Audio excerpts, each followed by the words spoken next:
Sound take 7 action. तो चलिए शुरू करते हैं।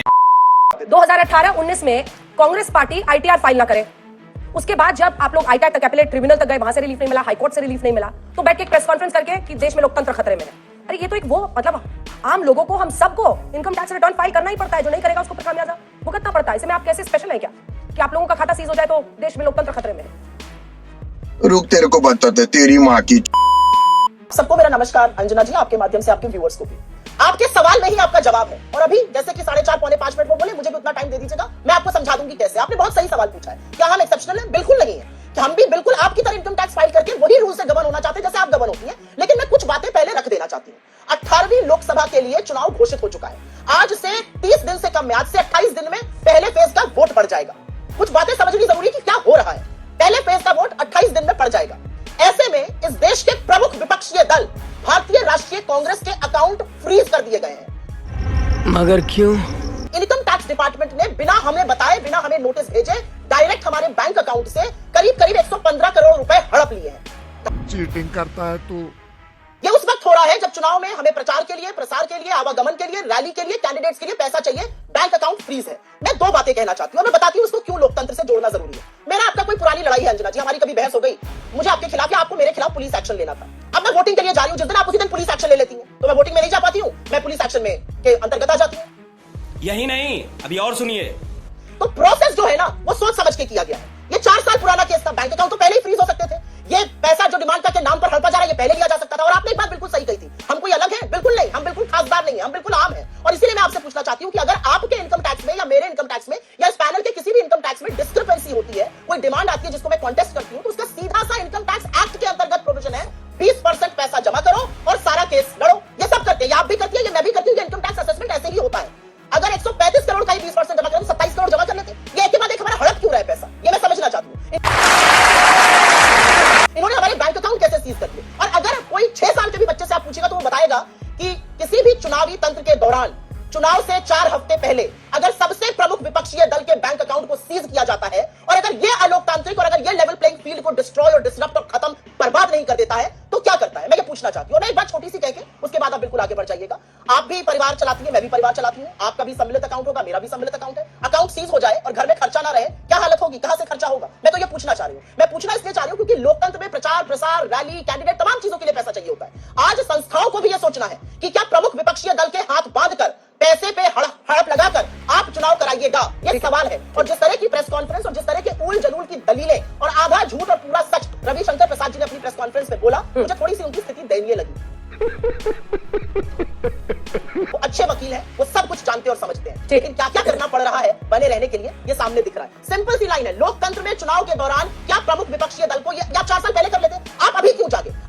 अरे बाप रे, ये तो धोती खोल रहा है। 10 करोड़ की पेनल्टी का नोटिस सबसे पहले कब आया था? सबसे पहले 210 करोड़ की पेनल्टी का नोटिस कब आया था? अभी बता दे भाई, अभी बता दे। देखिए, दिक्कत की बात यही है अंजना जी कि यहाँ पर भी आकर आधा झूठ और पूरा सच बोला जाता है। मेरा नाम ले लेकर कितनी भी वाहियात बातें कहनी कोई करे, लेकिन यहाँ पर तथ्य रख रही हूँ और वो आप ध्यान से सुनिएगा।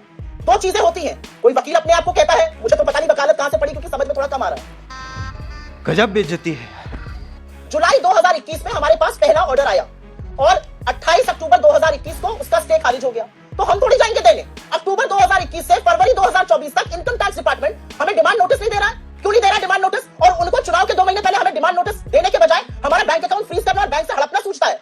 कौन है ये लोग? मैं यहाँ पर एक बात कहना चाहती हूँ अंजना जी, और ये बहुत जरूरी है क्योंकि लीगैलिटी और प्रॉपरिटी एक साथ चलनी चाहिए। जो लीगल है वो प्रॉपर भी होना चाहिए। This is the essence of Indian jurisprudence, Indian law. मैं आपसे पूछती हूँ, हमारे यहाँ एक कस्टम है कि सारे एमएलए और सारे एमपी सालाना सैलरी का 1 महीने की सैलरी पार्टी को डोनेट करते हैं। 14,40,000 करोड़ वो बनी थी, उनके सबके पैन नंबर, एड्रेस, नाम इत्यादि सब दिए गए। 14 लाख की त्रुटि हमसे हुई, ये हम मान रहे हैं। तो मैं पूछना चाहती हूँ, क्या 14 लाख की त्रुटि का कॉस्ट 135 करोड़ होगा? हमने तो इनसे कहा अगर 14 लाख की त्रुटि है उसका 30% ले लीजिए, 5 लाख ले लीजिए, नहीं माने। इन्होंने कहा 199 करोड़ आपकी इनकम थी। हमने कहा चलिए ये भी ठीक है, 199 करोड़ उस साल की इनकम थी, 197 करोड़ 50 लाख खर्च हुए थे, 1.5 करोड़ टोटल इनकम आई, उस पर ले लीजिए 30%, करीब 50 लाख रुपए, तब भी नहीं माने। मुझे एक बात बताइए, जो रूल है वो है 20% जमा करो और केस लड़ो। किस बेसिस पर ये हमें 27 करोड़ जमा करने के बजाय हमारे बैंक अकाउंट को सीज करने का, हमसे बिना पूछकर हमारे अकाउंट से 115 करोड़ हड़पने का काम कर रहे हैं? अगर रूल से चलना है तो रूल तो ये कहता है कि 20% जमा करो और केस लड़ो। बात तो सही है। तो रिसर्च टीम ने देखकर बता दी है पूरी तरह से अकाउंट फ्रीज नहीं है, 115 करोड़ का लेन है जो कि आपको वहां पर रखना होगा क्योंकि इस तरह की पेनल्टी लगी हुई है। और ये इनकम टैक्स अपीलेट ट्रिब्यूनल ने भी अपनी तरफ से सफाई दी है। फिर बार बार ये कहना कि अकाउंट फ्रीज कर दिया है, क्या ये गलत झूठ बोलना नहीं है जनता के सामने? क्या बोला तूने? ये दर्शक और मुझे लगता है खुद आप एक बात को जानती है कि मैं झूठ नहीं बोलती हूं और मैं पूरी तैयारी से रिसर्च से आती हूं, यहां आके जबानी जमा खर्च नहीं करती हूं। इस बात को अगर आप दिल पर हाथ रख के कहिएगा तो आप भी उसकी साक्षी है। मैं झूठ नहीं बोलती हूं, मैं यहां आके बरगलाने की, भ्रमित करने की बातें नहीं करती हूं, जुमले नहीं फेंकती हूं, रिसर्च करके आती हूं। आपका और आपके दर्शकों का टाइम बर्बाद करने नहीं आती हूं, ये आप भी जानती हैं। मुझे इसमें ना किसी से सर्टिफिकेट चाहिए ना मैं इसका जवाब दूंगी। सही पकड़े हैं आपकी रिसर्च टीम ने बिल्कुल सही कहा। लियन, हमारे 10 अकाउंट हैं, उन 10 अकाउंट्स में किसी में 20 करोड़ है, किसी में 30 करोड़ है, किसी में 10 करोड़ है। जब इनकम टैक्स लिखता है कि हमें यह पैसा चाहिए तो वो सारे बैंक अकाउंट्स फ्रीज हो जाते हैं क्योंकि वो सारा पैसा बैंकों को लगता है कि हमें 135 करोड़ रोकना है, इसमें 20 करोड़, चलो ये तो रोक ले। So we can't access our funds, हम अपने पैसे को एक्सेस नहीं कर पा रहे हैं, पहली बात। दूसरी बात, यहां पर आकर झूठ नहीं बोलना चाहिए, और झूठ इसलिए नहीं बोलना चाहिए क्योंकि झूठ बोलने की तो बहुत कोशिश करवाई गई और करी एसबीआई ने, और सारा कच्चा चिट्ठा खुल गया, सारी कलई खुल गई सुप्रीम कोर्ट में। एसबीआई ने लताड़ खाने के बाद सारे इलेक्टोरल बॉन्ड्स के इशूइंग नंबर्स भी दे दिए। मतलब एसबीआई लगातार झूठ बोल रहा था। कौन उससे झूठ बोलवा रहा था? ये जो गोरख धंधा चल रहा था, चंदा दे धंधा ले, ये जो वसूली रैकेट चल रहा था, कौन कर रहा था? एसबीआई को कौन बोल रहा था कि कोर्ट को भ्रमित करो, 30 जून को देंगे डेटा? आज सवाल इस बात का है, आज सवाल इस बात का है कि एक्सपायरी के बावजूद एसबीआई के बॉन्ड बीजेपी को कैसे एनकैश कराए गए, अरुण जेटली जी के रहते हुए, उस बात का सवाल है। आज सवाल यह है कि जिस रिपोर्टर ने 2018 अप्रैल में खरीदे बॉन्ड, वो अक्टूबर 2020 में क्यों दिख रहे हैं? डेटा पर भी सवाल। नहीं सारुण के यहाँ कुछ तो गड़बड़ है, जरूर कोई ना कोई गड़बड़। आपने पूछा, जी हाँ, लोकतंत्र खतरे में क्यों है? लोकतंत्र इसलिए खतरे में है क्योंकि इस देश का सबसे बड़ा सार्वजनिक बैंक झूठ बोलता है। लोकतंत्र इसलिए खतरे में है क्योंकि सरकार चाहती है कि फैक्ट चेक पीआईबी करे, सुप्रीम कोर्ट उस पर रोक लगाता है। लोकतंत्र इसलिए खतरे में है कि जब आप खड़े होते हैं सदन में बोलने के लिए तो या तो आपका माइक ऑफ कर दिया जाता है या 14 मिनट की स्पीच में 11 मिनट आपको ओम बिरला दिखाई जाते हैं जब राहुल गांधी बोलते हैं।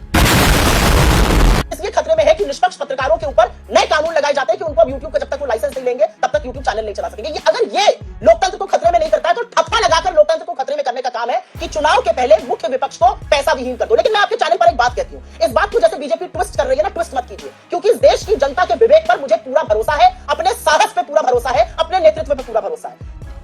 ये बड़ी अच्छी बात कही आप। धन्ना सेठ, अगर चुनाव सिर्फ पैसे से लड़ा जाता तो धन्ना सेठ ही पार्लियामेंट में बैठते, लेकिन गांव के गरीब, गांव के देहात के लोग क्यों जिताते हैं लोगों को जो उनके साथ उनके मुद्दों पर खड़े रहते हैं। अगर आप कॉन्फिडेंट होते तो चुनाव के पहले धड़ाधड़ लोगों की एंट्री नहीं कराती। यहां पर एक बात भ्रष्टाचार पे कही गई थी, अजीत पवार ने 70,000 करोड़ का घोटाला किया है कि नहीं किया है? आदर्श में अशोक चव्हाण गिल्टी थे कि नहीं थे? हेमंत बिस्व शर्मा से लेकर नारायण राणे और शुभेंदु अधिकारी तक बड़े बड़े घोटाले की बातें थी। और एक बात बस मैं पूछना चाहती हूँ, ये लोग अवसरवादिता की बात करते हैं, मेरी बाइक सुना रहे थे, नीतीश कुमार का डीएनए तो ठीक है कि नहीं है? उनके डीएनए पर तो खुद प्रधानमंत्री ने सवाल उठाए थे। इसी के साथ अंत करना पड़ेगा, अब टाइम नहीं है। मैं एक दिन अलग से इलेक्टोरल बॉन्ड पर चर्चा चलेंगे। अब नहीं, जल्दी बोलिए, जल्दी बोलिए। नहीं, तमाशा नहीं है, तमाशा आप कर रही है भाई भाई करके, तमाशा मत बोलिए, don't use a bad word, आप बोलिए। नहीं, ये क्या बात है? आपने सबको बुलवा लिया। हाँ, क्योंकि कंक्लूडिंग रिमार्क आपसे, आपने सबसे लंबा बोला, कंक्लूडिंग रिमार्क लिया, जल्दी से बोलिए। ये क्या है? ये भाजपाई है। शाबाश। तोबा तोबा तोबा, थारा मूड खराब कर दिया।